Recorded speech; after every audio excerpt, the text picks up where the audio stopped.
শুভ দুপুর বন্ধুরা, সবাই কেমন আছো? আজ দুপুরে আমাদের কি রান্না হলো চলো তোমাদেরও দেখিয়ে দিই। আজ আমাদের দুপুরে খাবারে আছে লেমন রাইস। চলো মা কিভাবে লেমন রাইসটা রেডি করছে সেটাও দেখে নিই। লেমন রাইসের জন্য লেবুর যে গ্রেভিটা বানানো হয়েছে তাতে কি লাগছে সেটা আগেই দেখানো হয়েছে। কিভাবে তৈরি করা হয় সেটাও শুনে নাও। কড়ায় বেশ খানিকটা সর্ষের তেল নিয়ে তাতে ছোলার ডাল, বিউলির ডাল আর বাদাম একসাথে ভেজে নিতে হবে। সব কিছু ভাজা হয়ে গেলে তারপর তাতে শুকনো লঙ্কা, সর্ষে আর কারি পাতা ফোড়ন দিতে হবে। তার ওপরেই হলুদ কিছুটা দিয়ে দিন।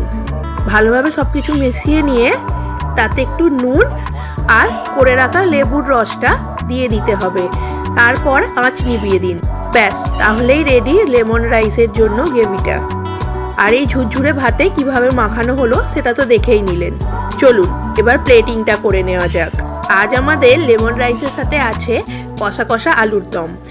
এটা কষা মাংস বা ডিমের সাথেও খেতে খুব ভালো লাগে। তোমরা একবার ট্রাই করে দেখতে পারো। আজ দুপুরে এই খাবারের প্লেটটা কেমন সাজানো হয়েছে জানিও। আর রেসিপিটা যদি আর একবার ভালোভাবে পেতে চাও আমি দিয়ে দেবো নেক্সট কোনো একদিন।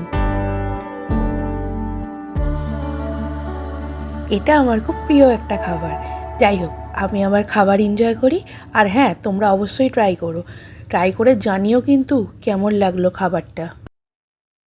আমার ভিডিও দেখার জন্য ধন্যবাদ।